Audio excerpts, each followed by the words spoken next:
정봉주의 정치쇼. 안녕하세요. 시대 양심 마성의 중독성 대체 불가 정봉주의 정치쇼 정봉주입니다. 자, 이제 일주일 남았죠. 다음 주 금요일입니다. 공개 방송하는 거요. 금요일 오후 2시 12월 15일이죠. 목동 SBS 방송국 1층에 삽니다.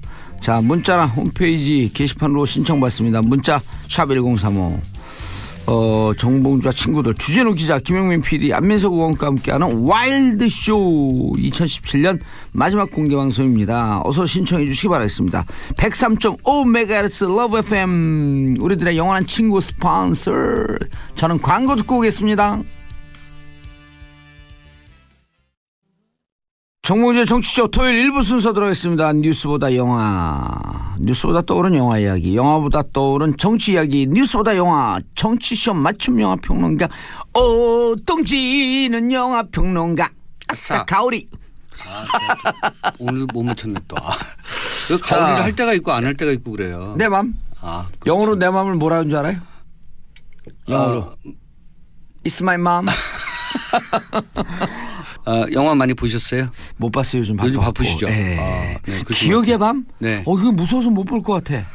요거요. 두 형제와 부모가 이사를 와요. 새 집에. 근데 부모님은 문성근 씨, 나영희 씨예요. 네. 생기기도 무섭게 생긴 사람들. 문성근 무서워. 네, 전해드릴게요. 네. 다 듣고 있어요. 네. 성근 형은 내가 하는 거 다 듣고 있어. 성근 형 무서워요. 그리고 이제 큰아들이 김무열, 둘째 아들이 강하늘이에요. 이사를 와요. 이사 오는 도중에 그 차 안에서 식은땀을 흘리면서 강하늘 씨가 깨요. 꿈을 꾸다가. 근데 이제 뭔가 하여튼 좀 아파요. 이 친구가. 약간 신경쇠약증이 있고. 신이 내린 거구나. 아니 심신이 좀 아파요. 근데 어쨌든 새로운 집에 이사를 오는데 집이 좀 묘해요. 그리고 그 방 하나를 못 들어가게 돼 있어요. 왜냐하면 그 주인이 거기다 짐을 넣어놓고 갔다면 들어가지 말라 그러는 거예요. 그 문이 잠겨 있어요? 잠겨 있지도 않아요. 근데 이제 밤마다 꿈을 꾸는데 그 방문이 끼익 열리고 누가 오는 것 같고, 그렇죠? 그리고 또 갑자기 소스라치 깨면 같이 자던 형이 나가는 거예요. 그래서 어느 날 형을 쫓아가 보니까 형이 아닌 거예요. 하여튼 얘기가 여기까지. 그런데 이제 제가 이 영화에 대해서 깜짝 놀란 것은 이렇게 공포스러운 부분이 있구나. 예상치도 못하게 이런 거 하나 하고, 이게 상당히 정치적이고 사회적인 영화예요. 그래요? 네. 그래서 근데 무서워요. 일단 너무 떨려 지금. 그리고 그래서 슬퍼요. 뒷부분에 가면. 그래서 저는 성근 형이 좀 슬퍼요. 좀 슬프게 나와요. 네. 왜냐하면 약간 그 예상치도 못하는 반전 속에서 다른 인물이 되거든요. 네. 그래서 이제 그렇군요. 역설적으로 슬퍼요. 근데 영화는 재밌어요? 저는 올 하반기에 나온 그 작품 가운데 가장 흥미롭고 가장 문제작이라고 생각합니다. 저는 그 생각지도 못했고요. 사실은 장항준 감독이 예전에 라이터를 켜라, 불어라 봄바람 등등 해서 좀 유머러스한 영화들을 많이 만들었거든요. 코미디 영화의 어떤 그 새로운 경지를 만든다 뭐 이런 모토를 갖고 있었던 감독이고, 사실은 TV 버라이어티 쇼를 통해서 많이 나왔던 많은 대중들에게 사랑을 받았던 감독이고요.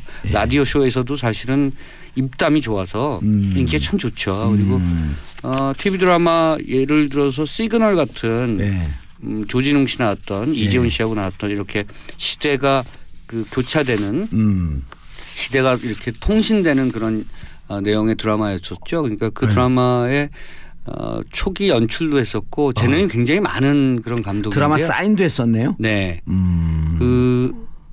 제가 봤을 때 공포 영화로 만들 거라고 생각하지는 않았어요. 그리고 저는 어떤 느낌이었냐면요. 영화를 보기 전에 공포 영화 속에도 장항준식의 유머가 있을 것이다. 유머가 없어요. 그리고 없어요? 저를 초반에 깜짝 놀라게 했고 그러니까 팝콘을 던지잖아요. 사람들이 너무 놀라면 보다가. 던졌어요 진짜? 그렇죠. 네.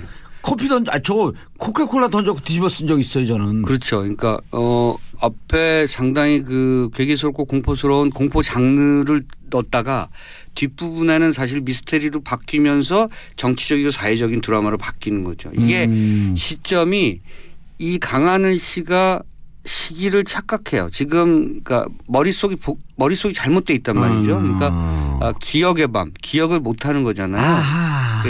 1997년으로 가 있어요. 지금의 배경인데 2017년인데 예. 이 사람은 1997년으로 가 있는 거예요. 1997년에 우리가 IMF였잖아요. 가끔가다 우리가 그런 착각을 해요. 2016년 촛불을 들고 있는데 어느 날 갑자기 2008년 촛불인가 하고 잠깐 깜빡해갖고 네. 그래갖고 촛불을 이렇게 자세히 봤더니 그날은 굵은 촛불을 들고 있었거든요. 제가 네. 작은 게 아니고 네. 촛불에 이렇게 써 있어요. 소원성취 절에서 쓰는 거. 진짜 갖고 나왔어요. 네. 그 착각해서. 네. 그때 마음속으로 소원성취가 이때 MB가 탄생되지 않았으면 이런 것 때문에 그때로 갔나? 네. 실제 싫어해요 이거. 그게 이제 기시감 같은 거죠. 예. 네. 그러니까 여기서 중요한 것은 1997년입니다. 그래서 이 영화의 내용의 모든 비극은 1997년에 외환 위기로부터 벌어졌죠. 그때 생각해 보시면요, 기가 막혔잖아요. 제가 그때 한강대로를 달릴 때 가로등이 꺼졌었어요. 그러니까 깜깜해졌어요 거리가. 기억 안 나세요? 그건 기억이 안 나요. 그때 차 타고 주무시고 가셨구나. 그렇죠. 전기 아끼느라고? 가로등이 예를 들면 3개 단위로 꺼져 있었어요. 네. 그 기억이 얼핏 나요. 네, 그래서 거리가 굉장히 어두웠었고요. 저도 굉장히 고통스러웠었어요. 저는 그때 사업을 하고 있을 때거든요. 네. 근데 은행을 돈 많이 쓰고 있었어요. 금리가요. 네, 엄청났었죠. 금리가 그때 정상 금리가 네. 10에서 12%쯤이었어요. 네. 그게 2배로 뛰었고 25% 금리를 약 한 1년 반을 버텨내는데 네. 죽을 것 같더라고. 저는 방송국 기자였었거든요. 네. 저 6개월 동안 월급 못 받았었어요.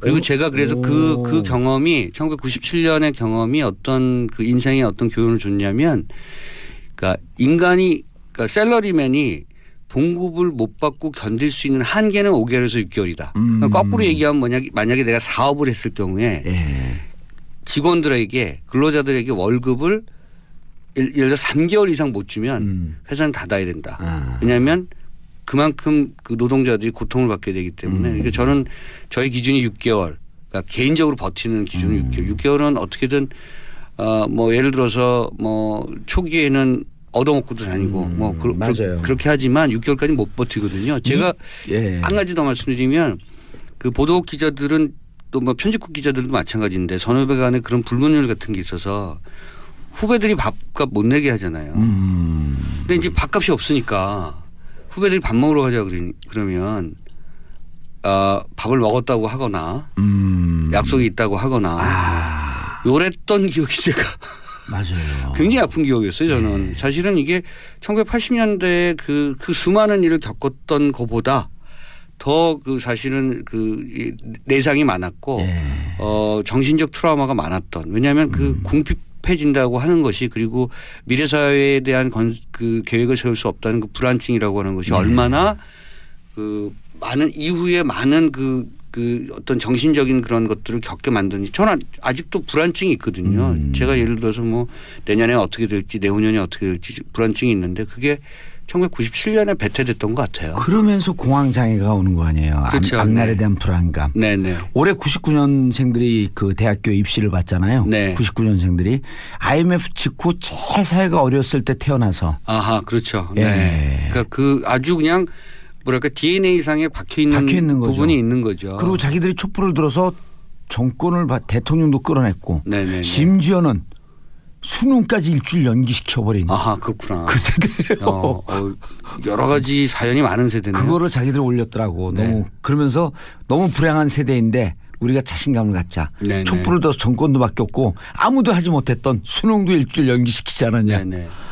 이제 좀 슬퍼요. 이게 20년의 간격을 두고 벌어지는 일이잖아요. 그러니까 사실은 우리가 외환 위기라고 하는 것들을 겪었던 그 정치사회적 그런 큰 위기에 봉착해서 그것을 겪고 나서 우리 사회가 과연 그러니까 얼마만큼 정상 궤도에 올라섰는가, 이것을 사실 공포 장르로 보여주는 영화예요.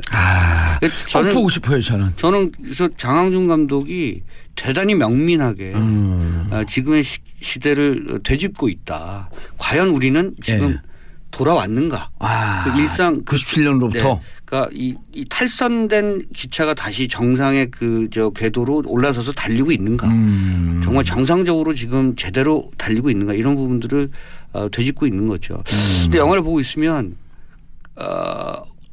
퍼펙트하게 돌아오지 못한 것 같다는 것을 감독이 얘기하고 있는 것 같아요. 그렇잖아요. 네. 지금 경기 얼마나 팍팍해요. 그렇죠. 오히려 네. 97년보다도 97년에는 기업 부도가 있었지만 가계부채는 없었거든요. 네. 지금은 기업도 어려워지고 가계부채도 1,400조가 넘어갔고. 네.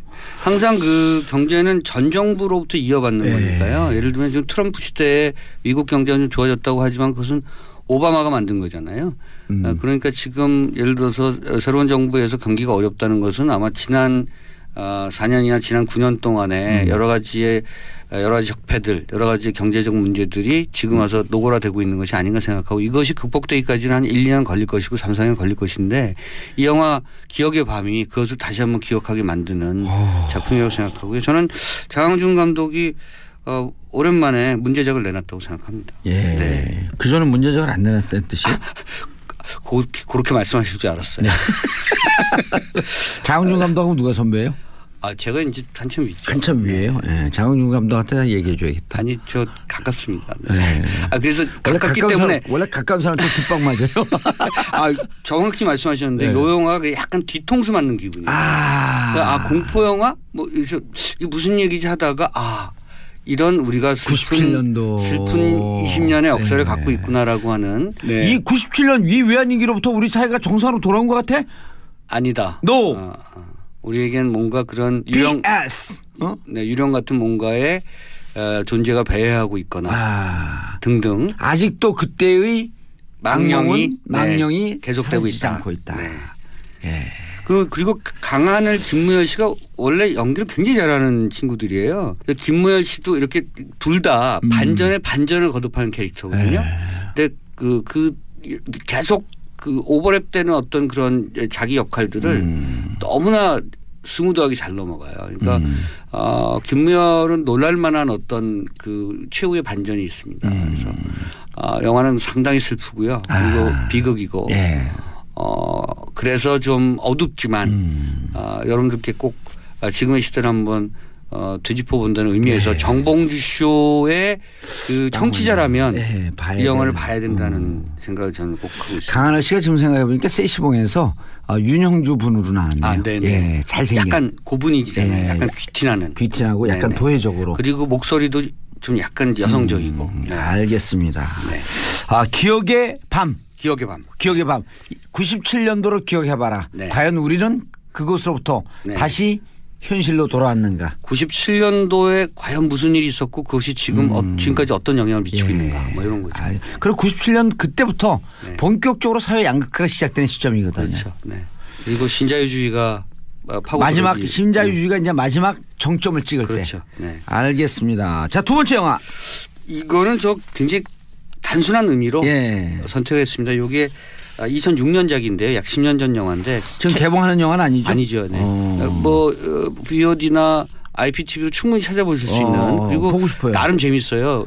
케빈 코스트너가 머리가 좀 덜 빠졌을 때. 많이 빠졌죠 지금은. 근데 이제 케빈 코스트너가 그래도 머리가 좀 있을 때 2006년도에 참여했던 주연 아니었어요.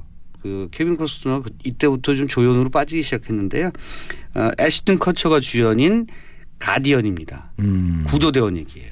구조대원. 네. 가디언이라고 하게 되면 이제 보통 보호자 이런 뜻인데. 네네. 이 구조요원들에 대한 얘기고 구조요원들을 훈련하는 훈련 팀장이 케빈 코스트너예요. 케빈 코스트너. 이들이 어떻게 훈련을 받고 어떻게 실제 상황에 뛰어들게 되고 사람을 어떻게 구하게 되느냐 이런 드라마. 그러니까 사실은 미국에 이런 드라마 많거든요. 그러니까 일종의 영웅담을 그린 거잖아요. 소방관, 구조대원, 의사, 등등 구급 의사를 포함해서 이런 분들에 대한 얘기를 굉장히 극적인 드라마를 활용해서 극적인 장치를 활용해서 얘기를 재미있게 꾸민 작품들이 많은데 그중에 하나가 저는 사실은 가디언이 최근에 나온 10년 최근 10년 동안에 나온 작품 중에서 이런 작품 중에서 가장 뭐랄까 짜임새가 좋은 영화라는 생각이 들었습니다. 그런데 제가 이걸 생각하게 된 이유는 뭐 충분히 짐작하시겠습니다만 요즘 그 뭐 공무원 수증 저도 딱 그 생각했어요. 그걸 가지고 이제 뭐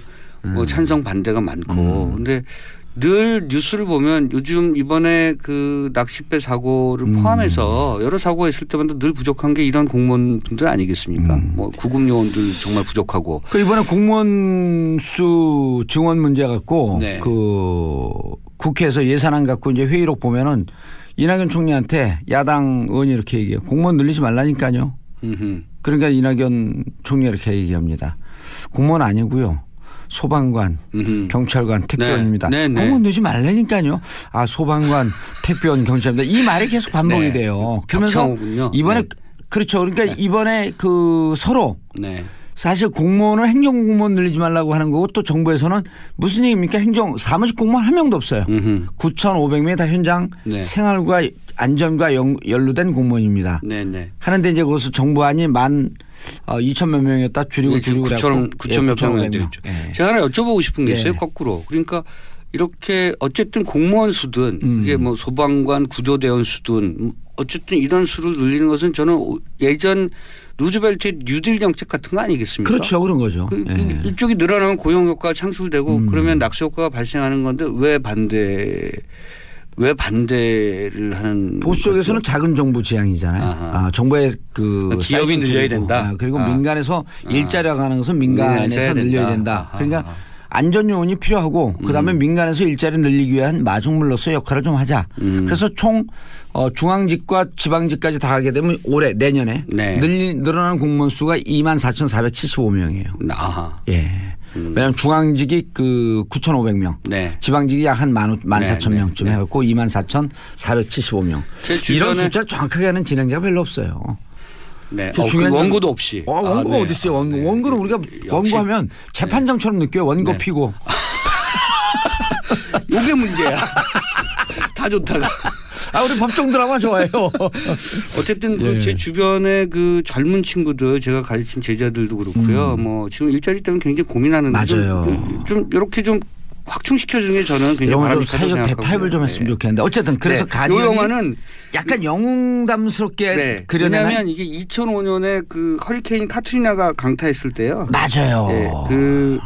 그때 주민이 3만 5천 명 정도가 됐습니다. 요 주민들을 대피시킨 미국의 해안경비대 활약상이 대단했었거든요. 그래서 그 활약상의 모습을 다큐멘터리처럼 그리면 좀 재미없으니까 이야기는 항상 누군가 영웅이 되는 게 좋잖아요. 그래서 애시튼 커처가 원래 말썽꾸러기였는데 그리고 이 해안구조대의 그 훈련 과정을 보면 정말 혹독하더라고요. 정말 영화상으로 얘기하는 것이 맞다면 왜냐하면 물속에서 그 뭐 호흡하는 거 포함해서 어마어마한 그 혹독한 훈련을 거치는데 그 기준을 통과하지 못하면 해양 경비가 될 수가 없는 거예요. 그런데 이제 해양 경비가 되는 것이 그만큼 이들에게는 자긍심과 자부심을 주는 거고 그리고 이 커뮤니티에서 해안 경비대에게 그만큼 뭐랄까요 그 리스펙트를 주는 거죠.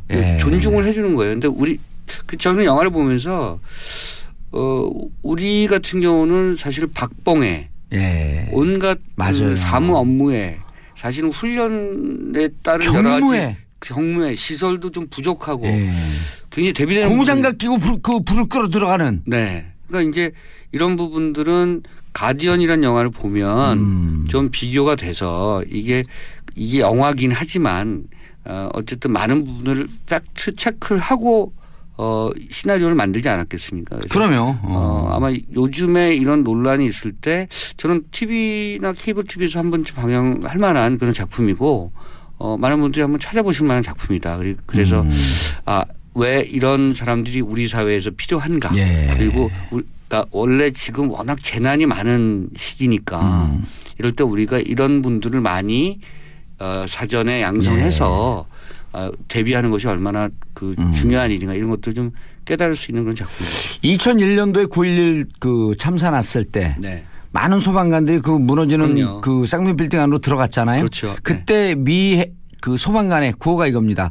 First come, last out. 제일 먼저 들어와서 제일 마지막에 나와라. 그 내용이 올리버 스톤 감독이 월드 트레이드 센터라는 영화로 맞아요. 만들었고요. 거기서 나옵니다. 그리고 네. 그분들이 그런 대형 참사가 있을 것을 네. 예견하면서도 들어가는 모습. 그렇죠. 그것이 미국의 정신이죠. 네. 죽을 줄 알고 들어가는 거죠. 그러니까 이제 그러니까 사명감을 사전에 얼마나 많이 맞아요. 교육되고 그것을 스스로 갖추고 있는가 그리고 그들이 사명감을 가질 수 있도록 사회가 얼마나 존중해 주는가 이거 굉장히 서로 교환되는 거거든요. 그러니까 이게 무슨 그 밑봉 영화 이런 거 아니거든요. 미국봉, 국산봉 이런 영화 아니고 네. 우리 사회에 이렇게 현장직 공무원들의 밑봉 새로운 단어 밑봉 새로운 단어 나왔습니다. 괜찮나요? 네, 그런 영화 아니고 우리 사회의 현장직 공무원들 이런 분들이 얼마나 고통을 겪고 있는지를 이 가디언이라는 영화를 통해서 좀 다시 한번 되새겼으면 좋겠다. 네, 사회의 디테일이 좋아져야 되는데 이런 부분들에서부터 좋아지는 거죠.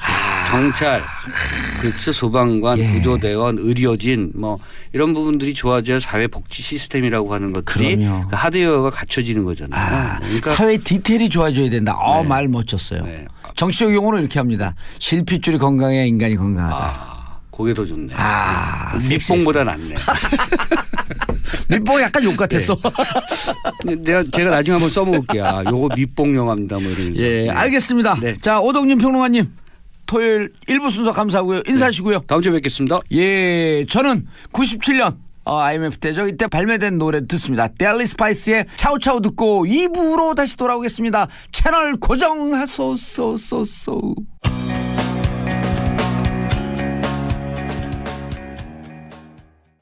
강양구 과학전문기자 자리하셨습니다. 네, 안녕하십니까. 강양구입니다. 네, 어서 오세요. 네, 반갑습니다. 여기 쓰여 있어요. 인사 이렇게. 네. 재밌어 우리 작가님들. 네. 자, 오늘 어떤 이야기? 오늘은 인공자궁. 인공자궁? 예. 그 최근에 이제 그 낙태 합법화를 둘러싸고 논란이 임신 굉장히 중절이라고 이제 표현하죠. 임신 중절, 의학적으로는 임신 중절이고 그리고 이제 뭐 이제 일상 용어로는 이제 낙태를 둘러싸고 이제 사회적인 논란이 굉장히 거세잖아요. 그런데 이제 최근에 이 과학계, 의학계에서 화두가 되는 이제 생식 기술 중에 하나가 이제 인공자궁이기 때문에 이제 인공자궁이라는 게 도대체 어떤 맥락에서 개발이 되었고 현재 수준은 어디까지 왔고 만약에 인공자궁이 정말 성공적으로 안착이 되면 어떤 일들이 생길까 이런 것들을 좀 이렇게 같이 이야기를 나눠보는 시간으로 가져왔습니다. 예. 전혀 생소한데요? 인공자궁이 아마 다들 생소하실 텐데 그 올해 초에 이제 인공자궁과 관련된 약간 센세이셔널한 실험 결과가 발표가 되었어요. 예. 어떤 결과냐면은 그 미국의 이제 필라델피아 아동병원의 연구진들이 인공자궁을 이제 비닐팩으로 만든 거예요. 비닐팩이요? 네, 플라스틱 비닐팩으로 인공자궁을 만든 겁니다. 그래서 그 인공자궁에 이제 사람으로 따지면 한 23주에서 24주 정도의 태아에 해당하는 램. 양의 태아를 그 비닐팩 인공자궁에 넣고 이제 성장을 시킨 거예요. 그리고 이제 그 실험 결과를 이제 논문으로 발표를 하면서 전 세계가 이제 발칵 뒤집힌 거죠. 왜냐하면 그 양의 태아를 비닐팩으로 만든 인공자궁에서 키워낼 수가 있다면은 인간도 가능할 것이다. 인간도 가능하지 않겠느냐라는 전망이 나오는 것이기 때문에 사실은 그 1997년에 복제양 돌리가 처음 세상에 등장했을 때도 사람들이 깜짝 충격이었던 게 양을 복제할 수 있다면 사람도 복제할 수 있는 것 아니냐라는 전망 때문에 이제 많은 사람들이 깜짝 놀랐던 거잖아요. 이제 그것과 마찬가지로 이 비닐팩으로 만든 인공자궁에서 양의 태아를 키워낼 수 있다면 사람의 태아도 키워낼 수 있는 것 아니야 인공자궁으로 이러면서 이제 뭐 여러 가지 이제 논란도 과학계에서도 논란이 벌어지고 뭐 윤리계에서도 논란이 벌어졌는데 일단은 여기서 이제 중요한 게 뭐냐면 필라델피아 아동병원의 연구진들이 인공자궁을 개발을 했잖아요. 이 사람들은 그러니까 무슨 남자도 인공자궁을 이식해가지고 무슨 임신을 하겠다 뭐 이런 식의 약간 좀 괴짜스러운 발상 때문에 인공자궁을 연구한 게 아니라 조산을 연구하는 미숙아를 아동병원이니까 조산한 다음에 요즘은 조산하게 되면 인큐베이션에 들어가잖아요. 그러니까 인큐베이터에. 그렇죠. 이제 조산을 하게 되면은 보통은 이제 한 뭐 36주 이상 정도에서 태어나야 이제 미숙아가 아닌데 그 전에 이제 태어나게 되면은 한 이렇게 되면 6개월, 7개월 정도밖에 안 된 거란 말이에요. 그렇죠. 네. 근데 이제 이 대목이 이제 굉장히 중요한데 이제 23주에서 24주가 아까 제가 그 양이 우리 사람으로 따지면 23주에서 24주 정도의 태아라고 말씀을 드렸잖아요. 예. 그 주차가 참 중요해요. 예. 그 주차가 왜 중요하냐면은 그 주차부터 폐 기능이 발달을 하기 시작해요. 아, 기체 호흡이 시작된다. 그러니까 기체 호흡을 할 준비들을 막 하고 있는 상태죠. 어허. 그러니까 23주에서 24주 이전에 태어나면은 조산을 하게 되면은 안타까운 얘기지만 100% 죽습니다. 아, 폐 기능이 있어야지 기체 호흡이 시작이 되고 네네. 기체 호흡이 시작이 돼야지 인큐베이터에 들어가서 호흡이 가능한데 네. 그 전에 23주나 24주 이전이면 폐가 형성이 안 됐기 때문에 거의 100% 죽어요. 그리고 이제 23주나 양수 내에서의 호흡을 해야 되는 거 아니에요? 네, 그렇습니다. 그래서 23 호흡도 아니죠. 이제 부모하고 그렇죠. 이렇게 그렇죠. 막 네. 이제 그 뭐 태반이랑 연결을 해가지고 이제 태반 통해서 이제 양분이랑 이제 산소 같은 걸 공급을 받는 상황인 건데, 그러니까 거의 이제 물고기 수준이라고 생각을 하면 되는 거죠. 예. 딱 왔어요. 네. 근데 이제 문제는 뭐냐면 23주나 24주 이전에 이제 조산을 하게 되면은 이제 아이 거의 죽고요. 그 이후에 태어나도 문제인데 23주나 24주 이후에 태어나도 폐 기능이 발달이 안 된 상태이기 때문에 인큐베이터에서 그 아이를 키우는 과정이 굉장히 힘들어요. 왜냐하면은 막 수술로 폐를 막 만들어주고 뭐 기관을 절개해서 뭐 인공호흡을 시켜주고 막 별의별 처치를 다 해야 겨우 생존이 가능하거든요. 근데 이제 그래서 근데 그 과정에서 이제 그게 의미가 있는 주차구나. 24주, 25주 이후에 태어난 아이도 한 31주, 32주 정도까지는 버티게 해줘야 되는데 그 과정에서 이제 많이 죽거나 혹은 살더라도 장애아가 되는 경우가 굉장히 많습니다. 그래서 이제 이 필라델피아 아동병원의 연구진이 인공자궁 기술을 개발한 것은 뭐냐면 그 23주, 24주 정도에 태어난 아이를 인큐베이터가 아니라 그 인공자궁 안에서 키우면 그 안에서 폐 기능을 발달시킬 수 있으니까 이 조산아의 생존 가능성, 미숙아의 생존 가능성을 좀 더 높일 수 있지 않겠느냐라는 전망 때문에 인공자궁을 개발을 한 거죠. 23주, 24주서부터 30 몇 때부터 이제 폐 기능이 발달이 31, 2주 정도까지. 31, 2주 정도. 그러니까 약 한 5주차 정도를 인큐베이션이 아닌 인공자궁에 있게 되면 더 이른 조산도 가능할 수 이제 인간으로서의 기능을 맞습니다. 할 수 있게끔 할 수 있겠다. 네, 그러니까 죽거나 혹은 장애아가 되는 위험을 최대한 줄이면서 좀 더 키울 수 있지 않겠느냐라는 가능성 때문에 이제 인공자궁을 만든 거예요. 의미 있는 연구를 한 거예요. 무슨 뭐 약간 뭐 괴짜스럽거나 기괴한 연구를 한 게 아니라 의미 있는 연구를 한 겁니다. 그리고 실질적으로 어쨌든 그 태아, 양의 태아. 그리고 사람도 그 태아 내의 이제 생명으로 본다면 12, 18, 24 이것이 이제 그 임신 중절의 기준을 삼고 있는 기한 아니에요? 24주가 이제 지금 그때 왜 24주였나 생각을 해봤더니 지금 이제 우리 강 기자님 말씀 들으니까 이때부터 폐 기능이 만들어지는. 그리고 또 24주 정도가 되면은 사실 아이한테 문제가 생겨도 임신 중절을 하게 되면은 산모도 위험하고 아이도 그러니까 거의 이제 그 정도 되면은 이제 아이는 거의 이제 인간의 형체를 다 하는 거기 때문에 그러니까 24주서부터 폐 기능이 만들어진다니까 이제 그때부터는 기체 호흡이 가능해지는 생명이 되는 거예요. 그러니까 이제 폐가 이제 그 인간의 기관 중에서 가장 늦게 만들어진다라고 제가 몇 차례 강조를 했잖아요. 그러니까 이제 그 정도가 되면은 이제 거의 이제 인간의 형상을 다 가지고 있는 상황이거든요. 그러니까 이제 그 상태에서는 아이를 낙태시키는 것도 여러 가지 윤리적으로 문제가 훨씬 더 많이 되거니와 그리고 또 그런 상태에서 낙태시키면 산모도 위험하기 때문에 어쩔 수 없이 낳을 수밖에 없는데 문제는 이제 낳게 되면은 이제 다 죽거나 아니면은 이제 살더라도 장애아가 되거나 뭐 여러 가지 문제들 많이 나올 수 있다는 겁니다. 돌발 질문. 사람은 하나님이 만든 건가요? 저는 그렇게 생각하지 않은데요.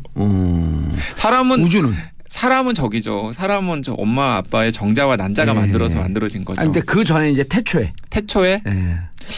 그건 우주는. 우주요? 우주는 빅뱅으로 생겨난. 근데 빅뱅 이전에 빅뱅은 어떻게 또? 그건 저는 잘 모르겠어요. 네. 하나님이 있는 것 같죠? 그건 잘 모르겠어요. 저는. 그 자꾸만 연구를 하고 생각을 하고 그러다 보면 그 원초에는 무엇이 있었을까? 네, 그러니까 태초에 그 따지고 들어가면 무엇이 있었을까에 대해서는 이제 많은 사람들이 이제 의문을 품고 있는데 어쨌든 과학적으로는 이제 우주는 빅뱅으로부터 탄생을 했다라는 증거들이. 호킹스 박사께서 우주 천체 물리학을 연구하면 연구할수록 신의 존재를 인정할 수밖에 없다. 이 얘기 설득력이 좀 있어요. 네. 느낌 자꾸 생각하면 답이 없으니까. 네, 답이 없을 때 신의 존재에 의지할 수밖에 없는. 알겠습니다. 자, 인공자궁의 미래? 네, 그렇죠. 이제 그러니까 어쨌든 간에 이제 첫 단추를 깬 거잖아요. 그래서 성공을 했어요? 그러니까 성공을 한 거죠, 대충. 근데 이제 여러 가지 당연히 이제 벽이 많겠죠. 이제 양의 태아가 아니라 사람의 태아로 실험을 할 수 있을지 여부도 사실은 불확실한 상황인 거고. 그걸 실험할 수도 없는 거 아니에요? 네, 그렇죠. 거기에다가 그리고 또 사람의 양의 태아에서 성공했다 그래서 사람의 태아에서 꼭 성공하리라는 보장도 없거니와 거기도 또 그 정말 생명의 신비잖아요. 그 엄마의 자궁 안에서 이제 태아가 자라면서 뭐 호흡도 하고 양분도 공급받고 여러 가지 면역 물질 등등을 공급받는 그런 신비로운 현상인데 그걸 과연 인간이 과학적으로 정확하게 재현할 수 있을지에 대해서는 사실은 회의적인 시각이 훨씬 더 많은 것 같아요. 그러나 회의적인 거로부터 우리 인류 물질 문명은 발전해온 거 아니에요? 그렇죠. 그 대목이 이제 많은 사람들이 이제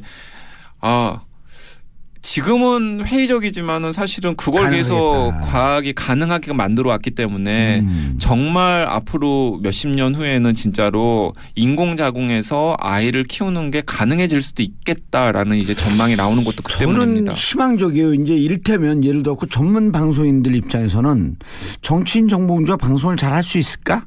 라고 하는 회의적인 것 때문에 방송을 안 쓴 거거든요. 네. 그래서 써보니까 정말 되네 이게. 이런 긍정적인 측면이 막 나오는 거예요. 그러니까 본인이 굉장히 잘하시고 있다고 지금 말씀하시는 거죠. 그건 잘 모르겠어요. 네. 일단 높은 청취율이 뭘 얘기해 주는지 잘 모르겠어요. 이게. 네네. 네, 알겠습니다. 계속 얘기하세요. 깔때기 정말. 그러니까 무언가 이렇게 도전하고 이분들의 시도가 태아 사망률을 줄여야 되겠다라고 하는 의도. 맞습니다. 아주 이런 그 도덕적으로도 인류적으로도 의미 있는 발상을 한 거 아니에요. 여기서 이제 그 중간에 이제 제가 이제 잠깐 이제 좀 말씀을 하면은 그 조산이 진짜 무서운 거예요. 무서워요. 산모도 위험해지잖아요. 네, 조산이 굉장히 무서운 거고 그래서 이 방송을 들으시는 분들 중에서 혹시 임신을 계획하거나 임신하신 분들이 있으면은 흔히들 어른들이나 병원에서 임신 초기에 주의하라는 얘기는 굉장히 많이 해요. 근데 이제 어느 정도 기간이 지나면은 조금 안전하다고 얘기를 하는데 사실 이때 굉장히 조심해야 됩니다. 맞아요. 25주에서 27주 정도에 굉장히 조심을 해야 돼요. 왜냐하면은 최근에 병원에서 조산나의 비중이 굉장히 늘어나고 있거든요. 근데 이제 두 가지 경우 때문에 그러는데 요즘에 많은 이제 임신부들이 사회활동을 계속 하시잖아요. 맞아요. 직장을 다니고 그러다 보니까 사실은 자꾸 하중이 밑으로 쏠리기 때문에 스트레스를 받기 때문에 태아가 조산할 위험이 예전보다 훨씬 더 커졌고요. 그리고 직장에서 일을 하다 보면 스트레스 받잖아요. 맞아요. 스트레스 지수가 높아지게 되면 그게 이제 당연히 또 이제 태아한테 안 좋은 그럼 아이도 같이 스트레스 받아서 막 나오고 싶어 한단 말이죠. 그러니까 그런 게 있고 그다음에 또 다른 하나는 요즘에 이제 난임 시술을 많이 받잖아요. 난임 시술을 받으면 임신 확률을 높이기 위해서 이제 배란을 여러 개를 착상하다 보니까 난임 시술을 받다 보면은 쌍둥이나 다태아를 이렇게 뱃속에 가지고 있는 경우가 굉장히 많거든요. 인공수정일 경우에는 거의 쌍둥이가 많잖아요. 맞습니다. 근데 한 명만 가지고 있어야 될 자궁이 쌍둥이 2명, 3명을 가지고 있다 보니까 자꾸 하중이 밑으로 실리니까 그것도 또 조산의 위험도 굉장히 커지는 거예요. 그래서 어쨌든 간에 조산을 굉장히 주의를 하셔야 되고 사실은 그런 맥락에서 이제 이 인공자궁도 나왔다라는 걸 제가 다시 한번 말씀을 드리고요. 이제 그럼 이제 상상 영역으로 넘어가서 기반한 발상을 해야죠. 인공 수정을 시킨 다음에 어쨌든 수정란과 배아 상태를 이제 여성의 몸속으로 집어넣는 게 아니라 이제 그 인공 자궁에서 키우는 일이 이제 앞으로 가능해진다면은 도대체 어떤 일이 생길까? 야, 벼랑 안에 에일리언 영화 기억나시죠? 네, 기억나죠. 이렇게 모에 매달려 있는 튜브 안에 거기서 에일리언 배양을 하잖아요. 새끼들을. 그렇게 그 인공수정 그런 게 이제 가능해지는 거죠.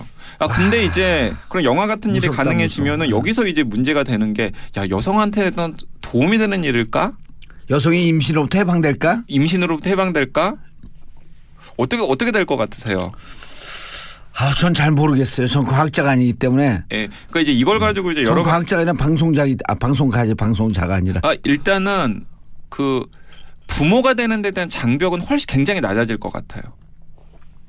인공수정에게 성공하면 나는 애 더 낳을 거다. 애 더 낳을 거다. 네. 그렇죠. 그러니까 부모가 되기 위한 욕구를 가지고 있는 분들이라면은 어쨌든 간에 인공 자궁까지도 있는 상황이니까 훨씬 더 이제 아이를 더 낳고 키우고 싶다라는 마음을 가진 분들한테는 좀 희소식일 수 있겠죠. 또 하나. 네. 지금 우리 그 출산율이 세계 최하위 아니에요. 네.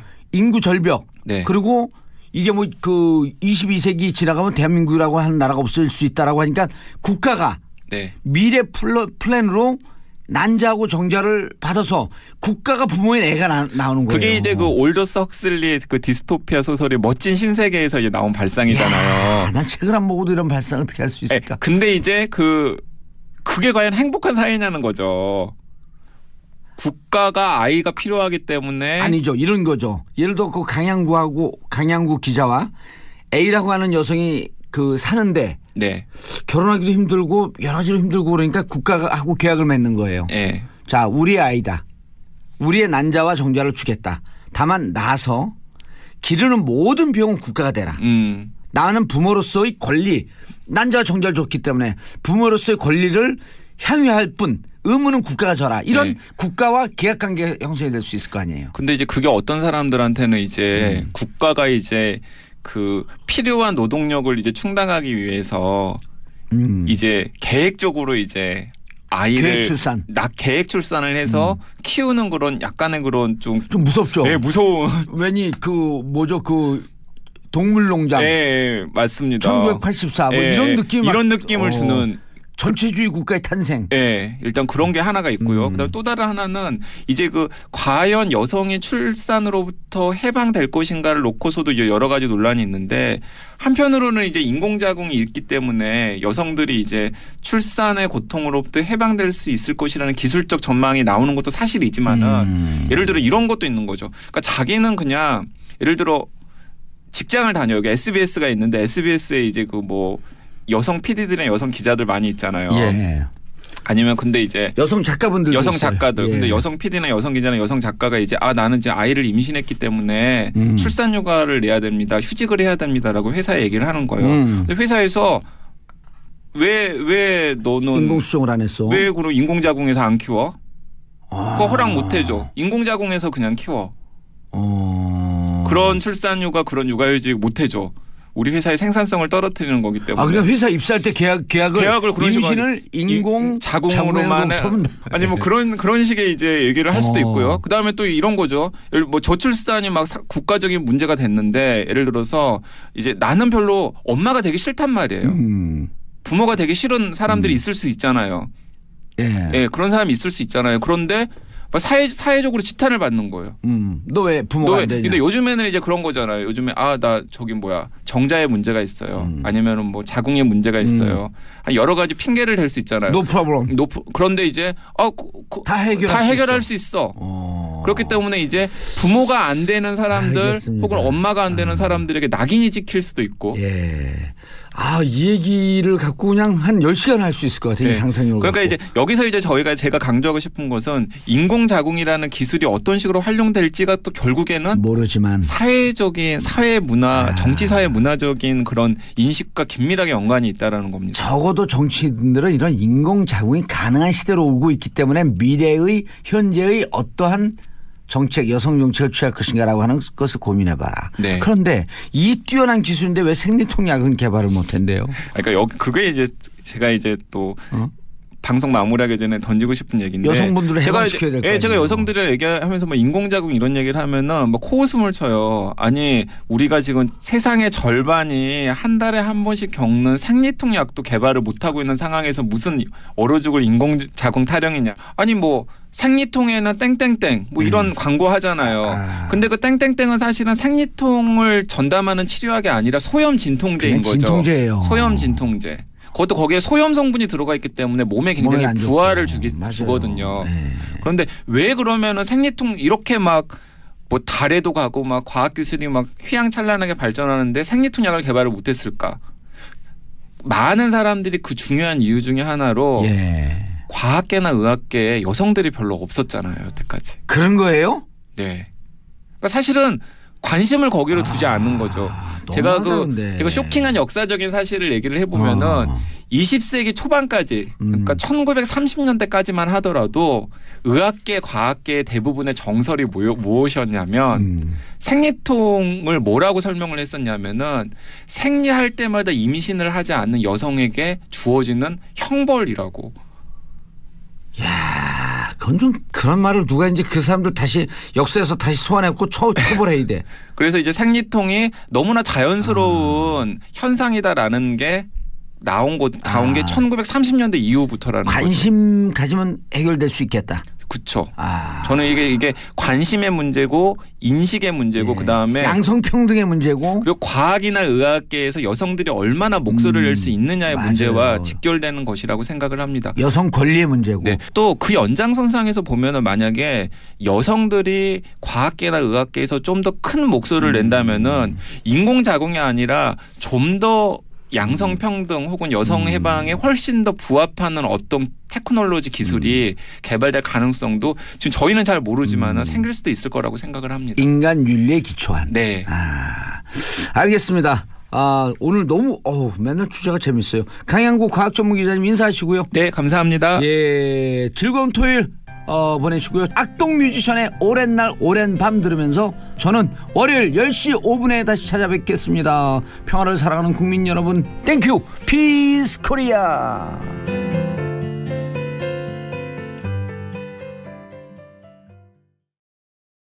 미스테리로 바뀌면서 정치적이고 사회적인 드라마로 바뀌는 거죠. 이게 시점이 이 강하늘 씨가 시기를 착각해요. 지금 그러니까 머릿속이 잘못돼 있단 말이죠. 그러니까 기억의 밤, 기억을 못하는 거잖아요. 1997년으로 가 있어요. 지금의 배경인데 2017년인데 이 사람은 1997년으로 가 있는 거예요. 1997년에 우리가 IMF였잖아요. 가끔가다 우리가 그런 착각을 해요.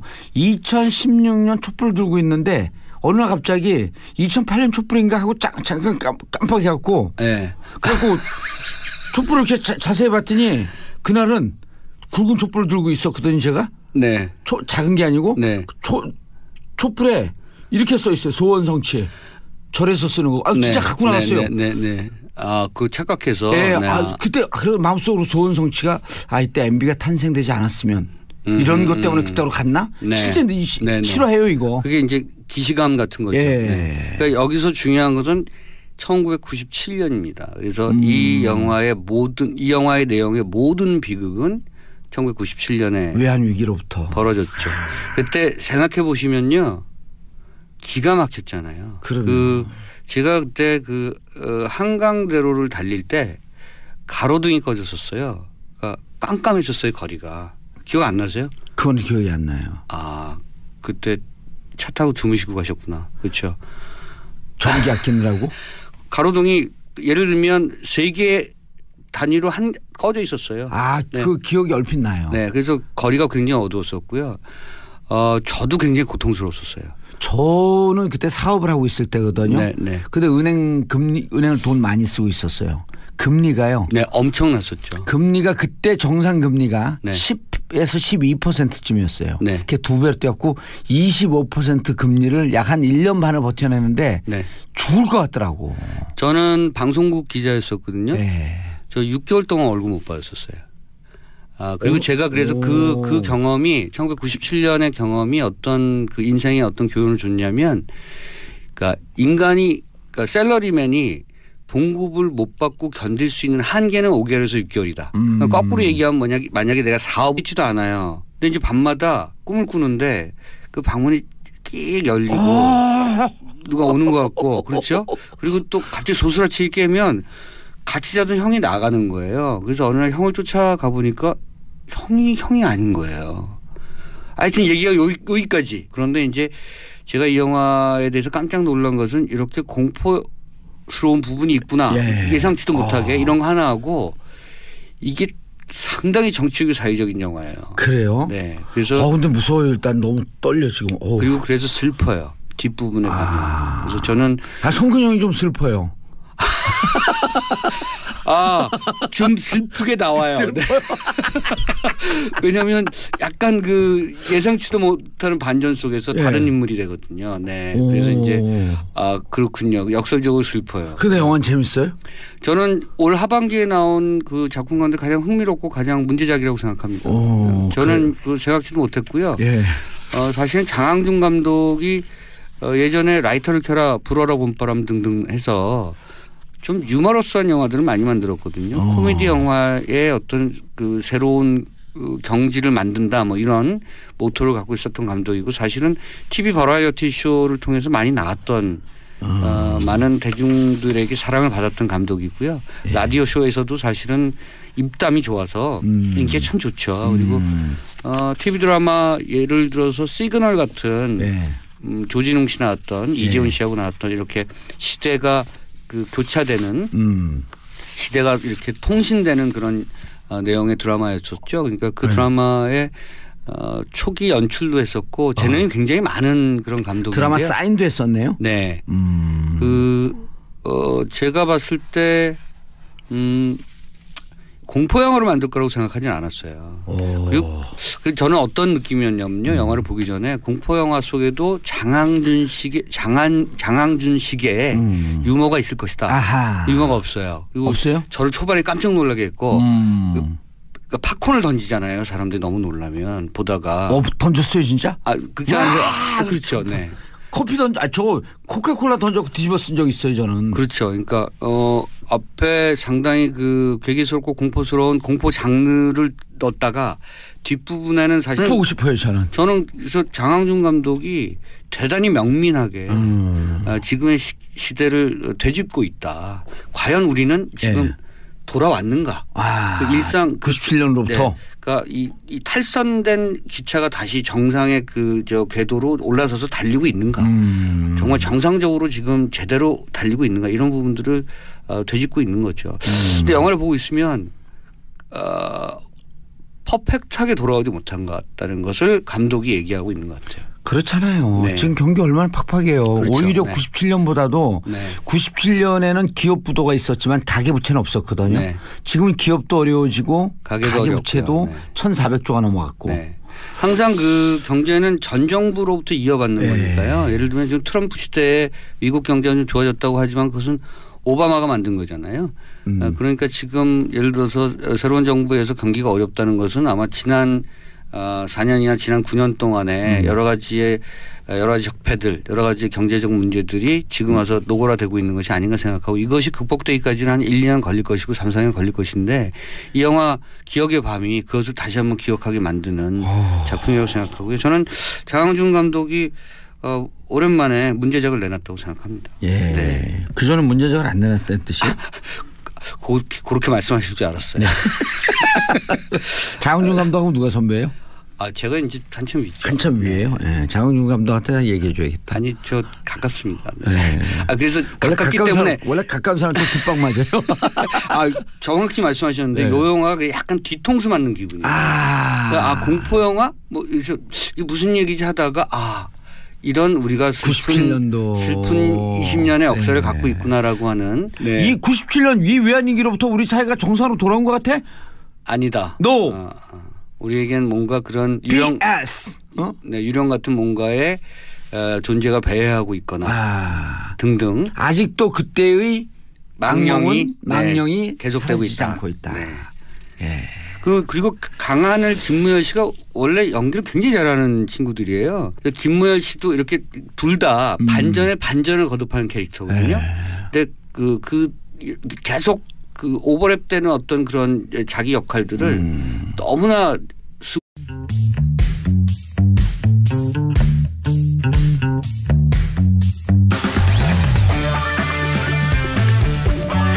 정봉주의 정치쇼.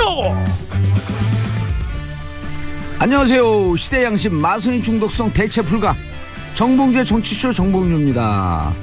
자, 이제 일주일 남았죠. 다음 주 금요일입니다. 공개 방송하는 거요. 금요일 오후 2시 12월 15일이죠. 목동 SBS 방송국 1층에 삽니다. 자, 문자나 홈페이지 게시판으로 신청받습니다. 문자 샵 1035. 정봉주와 친구들, 주진우 기자, 김영민 PD, 안민석 의원과 함께하는 와일드쇼 2017년 마지막 공개방송입니다. 어서 신청해 주시기 바라겠습니다. 103.5MHz 러브 FM, 우리들의 영원한 친구 스폰서. 저는 광고 듣고 오겠습니다. 정봉주의 정치쇼 토요일 1부 순서 들어가겠습니다. 뉴스보다 영화, 뉴스보다 떠오른 영화 이야기, 영화보다 떠오른 정치 이야기, 뉴스보다 영화, 정치쇼 맞춤 영화 평론가 똥지는 영화 평론가 아싸 가오리. 오늘 못 맞췄네 또. 가오리를 할 때가 있고 안 할 때가 있고 그래요. 내 맘. 영어로 내 맘을 뭐라 하는 줄 알아요? 영어로 It's my mom. 영화 많이 보셨어요? 못 봤어요. 요즘 바쁘시죠? 네. 기억의 밤? 네. 그거 무서워서 못 볼 것 같아. 요거요. 두 형제와 부모가 이사를 와요. 새 집에. 근데 부모님은 문성근 씨, 나영희 씨예요. 네. 생기기도 무섭게 생긴 사람들. 문성근 무서워. 네, 전해드릴게요. 네. 다 듣고 있어요. 네. 성근 형은 내가 하는 거 다 듣고 있어. 성근 형 무서워요. 그리고 이제 큰아들이 김무열, 둘째 아들이 강하늘이에요. 이사를 와요. 이사 오는 도중에 그 차 안에서 식은땀을 흘리면서 강하늘 씨가 깨요. 꿈을 꾸다가. 근데 이제 뭔가 하여튼 좀 아파요. 이 친구가. 약간 신경쇠약증이 있고. 신이 내린 거구나. 아니 심신이 좀 아파요. 근데 어쨌든 새로운 집에 이사를 오는데 집이 좀 묘해요. 그리고 그 방 하나를 못 들어가게 돼 있어요. 왜냐하면 그 주인이 거기다 짐을 넣어놓고 갔다면 들어가지 말라 그러는 거예요. 그럼 문이 잠겨 있어요? 잠겨 있을 경우에 직원들에게, 근로자들에게 월급을 예를 들어 3개월 이상 못 주면 회사는 닫아야 된다. 왜냐하면 그만큼 그 노동자들이 고통을 받게 되기 때문에. 그러니까 저는 저희 기준이 6개월. 그러니까 개인적으로 버티는 기준은 6개월. 6개월은 어떻게든 뭐 예를 들어서 뭐 초기에는 얻어먹고도 다니고 맞아요. 그렇게 하지만 6개월까지 못 버티거든요. 제가 한 가지 더 말씀드리면 그 보도 기자들은 또 뭐 편집국 기자들도 마찬가지인데 선후배 간에 그런 불문율 같은 게 있어서 후배들이 밥값 못 내게 하잖아요. 근데 이제 밥값이 없으니까 후배들이 밥 먹으러 가자 그러면 밥을 먹었다고 하거나 약속이 있다고 하거나 요랬던 기억이 제가 맞아요. 굉장히 아픈 기억이었어요. 저는 사실은 이게 1980년대에 그 수많은 일을 겪었던 것보다 더 그 사실은 그 내상이 많았고 정신적 트라우마가 많았던. 왜냐하면 그 궁핍해진다고 하는 것이, 그리고 미래 사회에 대한 그 계획을 세울 수 없다는 그 불안증이라고 하는 것이 얼마나 그 많은 이후에 많은 그 어떤 정신적인 그런 것들을 겪게 만드니 저는 아직도 불안증이 있거든요. 제가 예를 들어서 뭐 내년에 어떻게 될지 내후년에 어떻게 될지 불안증이 있는데 그게 1997년에 배태됐던 것 같아요. 그러면서 공황장애가 오는 거 아니에요. 그렇죠. 앞날에 대한 불안감. 네네. 올해 99년생들이 그 대학교 입시를 봤잖아요. 99년생들이 IMF 직후 제일 사회가 어려웠을 때 태어나서. 그렇죠. 네. 그러니까 그 아주 그냥 뭐랄까 DNA상에 박혀 있는 부분이 있는 거죠. 그리고 자기들이 촛불을 들어서 정권을 대통령도 끌어냈고 네네네. 심지어는 수능까지 일주일 연기시켜버린. 그렇구나. 그 세대예요. 여러 가지 사연이 많은 세대네요. 그거를 자기들이 올렸더라고. 너무 그러면서 너무 불행한 세대인데 우리가 자신감을 갖자. 촛불을 들어서 정권도 바뀌었고 아무도 하지 못했던 수능도 일주일 연기시키지 않았냐. 이제 좀 슬퍼요. 이게 20년의 간격을 두고 벌어지는 일이잖아요. 그러니까 사실은 우리가 외환 위기라고 하는 것들을 겪었던 그 정치사회적 그런 큰 위기에 봉착해서 그것을 겪고 나서 우리 사회가 과연 그러니까 얼마만큼 정상 궤도에 올라섰는가, 이것을 사실 공포 장르로 보여주는 영화예요.